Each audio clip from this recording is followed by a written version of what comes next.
तो राम राम भाइयों, मेरा नाम है सचिन दुहन और फिलहाल मैं एडिलेड ऑस्ट्रेलिया में एज ए रजिस्टर्ड नर्स काम करता हूँ। अगर आप मेरी वीडियोस को रेगुलरली देखते हैं तो you might be aware about my work.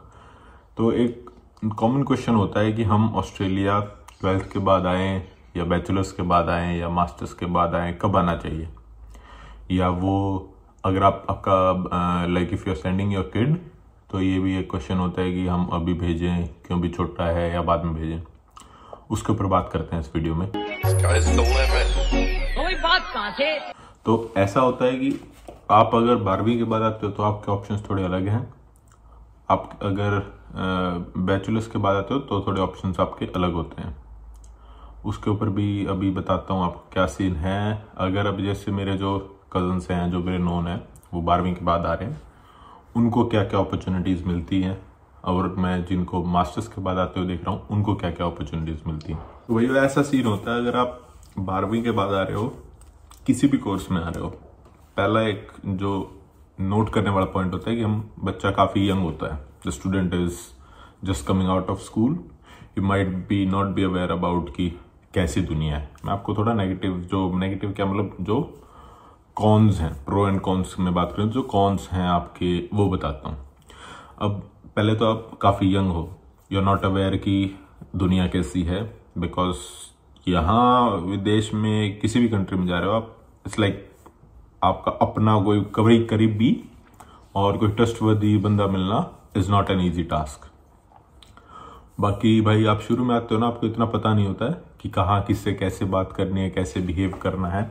ये सारी बातें भी काफ़ी मैटर करती हैं, और थोड़ा आपको घर भी काफ़ी याद आता है, और आप थोड़ा इतना काम भी नहीं आपको आता होता है। फॉर एग्जांपल आप कुछ भी ले लो, छोटी छोटी चीज़ ले लो भाई, कुकिंग वगैरह भी ले लो, चाहे कोई और भी आपने कोई स्किल भी सीखनी हो, तो भी आपके 12th के बाद आपने थोड़ी कम सीखी होती है। ये आपके लगा लो एक किस्म से आपने दुनिया भी नहीं देखी होती है। ये कौन हो गया। अब प्रो की बात करें तो भाई अब शुरू में ही अगर आप हिम्मत करके 12वीं के बाद आ जाते हो, पहली बात तो आपके पास ऑप्शंस काफ़ी होते हैं। क्यों, अगर मैंने फॉर एग्जांपल मैंने कोई बैचलर कर ली है, उसके बाद मैं मास्टर्स में अप्लाई कर रहा हूँ, तो मेरे को उसी चीज़ के अंदर अप्लाई करना पड़ेगा इंडिया में। अगर आप इंडिया से अप्लाई करते हो या आपके आसपास की कंट्रीज से अप्लाई करते हो, तो आपको उसी में इंडिया, पाकिस्तान, बांग्लादेश, नेपाल, इन कहीं से भी अप्लाई करते हो तो उसी में ही आपको एजेंट बोलता है, कहता है वरना आपका वीज़ा नहीं आता। पर ऐसा नहीं होता है टेक्निकली ऑस्ट्रेलिया में।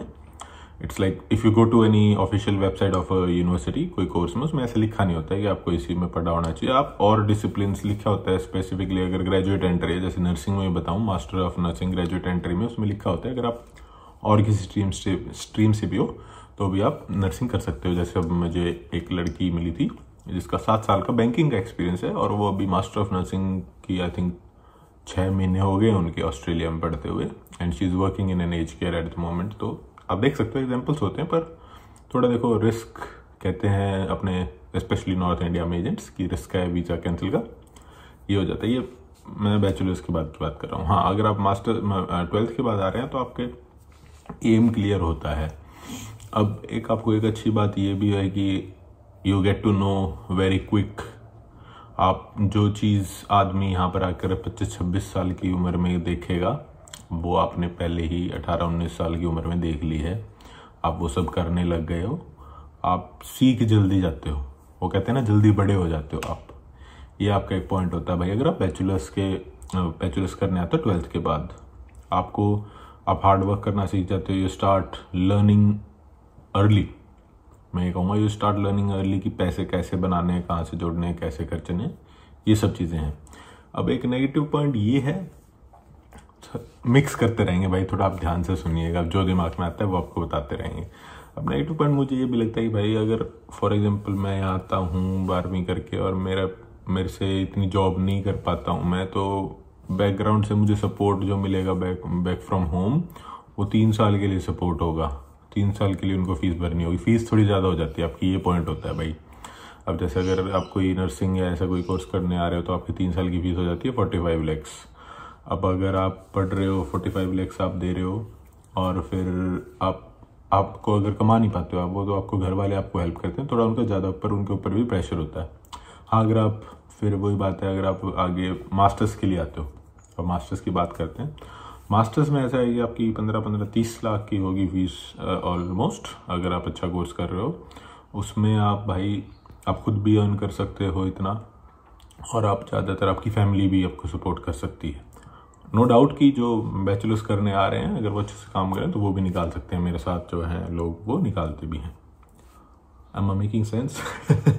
तो ये बात होती है भाई। अगर मैं मास्टर्स का ये सीन होता है, मास्टर्स के बाद आप मास्टर्स करने आते हो तो भाई आप काफ़ी मैच्योर होते हो, आपको पता होता है कि दुनिया कैसी है, दुनिया के साथ कैसे आपको बिहेव करना है, कैसे सब चीज़ें करनी है, समझ होती है आपको दुनियादारी की। आपको पता होता है क्या सही है आपके लिए, क्या गलत है। ये भी एक पॉइंट होता है भाई। अगर 12वीं करके बच्चा आया हुआ है तो इतने समझदार नहीं होता है, उसने कभी दुनिया थोड़े कहते हैं ना अपने धक्के नहीं खाए होते हैं। अकल बादाम खाने से नहीं धक्के खाने से आती है, तो थोड़े धक्के कम खाए होते हैं, ये भी पॉइंट होता है। तो ये सारी बातें थी भाई कि आप बैचलर्स करके आओ या मास्टर्स करके आओ। बाकी आप लोग भी बताना आपको क्या लगता है, कौन सा ऑप्शन सही है। और जहाँ तक आपका फंड्स वगैरह शो करने का होता है वो तो यार सीधा एक पॉइंट होता है कि आपको 1 साल की फीस और 1 साल का एक्सपेंस और एयर फेयर होता है। उसमें बैचलर्स और मास्टर्स में इतना फ़र्क नहीं है। हाँ, आपको थोड़ा जो पोस्ट स्टडी वर्क वीज़ा होता है उसमें थोड़ा फ़र्क होता है। मास्टर्स को ज़्यादा मिलता है, बैचलर्स को कम मिलता है।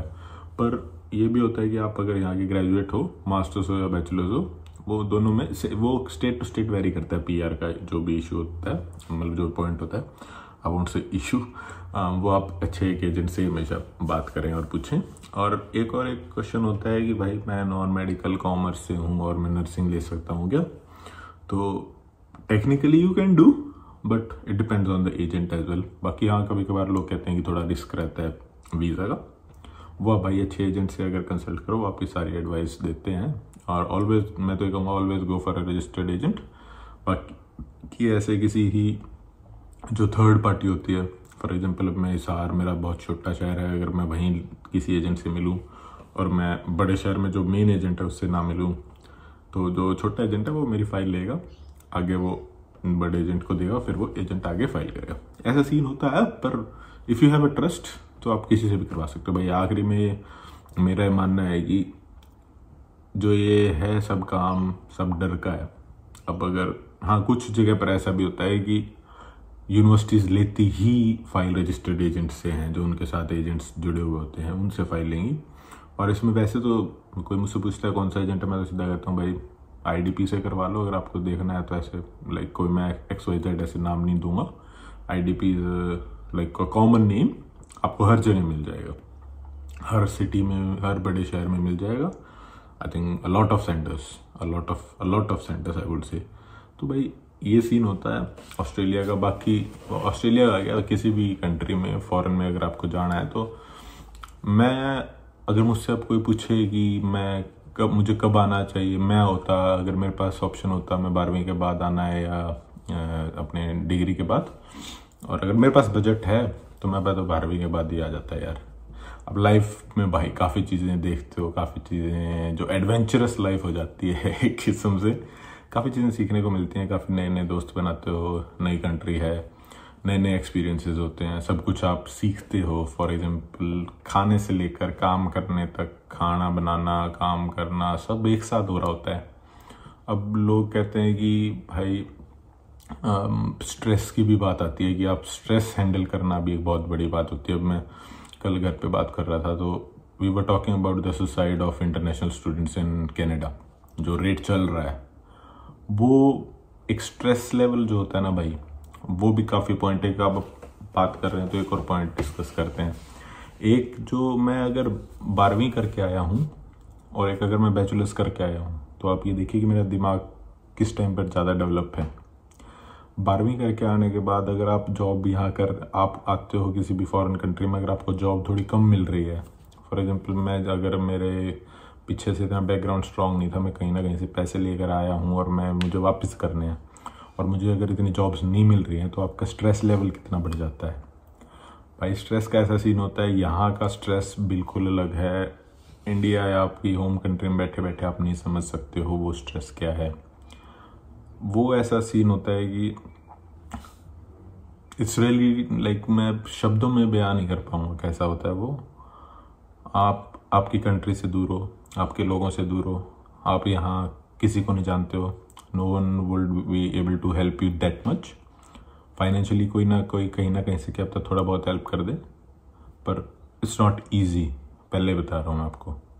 अब आपको कनाडा में अगर आप देखो, अगर आप न्यूज़ में देखो तो आप international students are doing suicide a lot, काफ़ी ज़्यादा मात्रा पे अब इंक्रीज़ हो गया। वो ये कारण होता है भाई, स्ट्रेस इतना बढ़ जाता है, प्रेशर इतना आ जाता है कि अब कहीं से आपने पैसे बोरो किए, वो आपको वापस भी करने हैं, या घर वालों की भी मैं ये कहूँगा कि उम्मीदें काफ़ी ज़्यादा होती हैं। अब उन तक अगर बच्चा नहीं पहुँच पाता है, उनके पूरी नहीं कर पाता उम्मीदों को, तो भी ये इशू आता है। तो मैं तो यही कहूँगा भाई, और एक थोड़ा मैं ये भी कहूँगा कि जो ये ड्रग अब्यूज़ है उससे भी भाई बच के रहना। ड्रग्स वगैरह से भाई it is easily available now days everywhere, but you should not even try it, I would say. भाई ज़िंदगी बर्बाद कर देते हैं।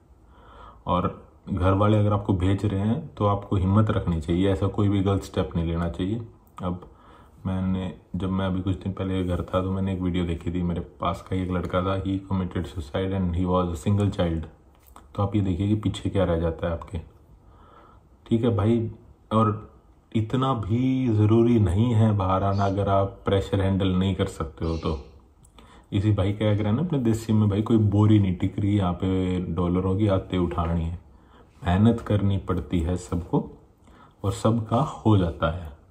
शुरू में थोड़े टफ टाइम्स लगते हैं आप सभी को, अगर आते हो थोड़ा टफ लगता है।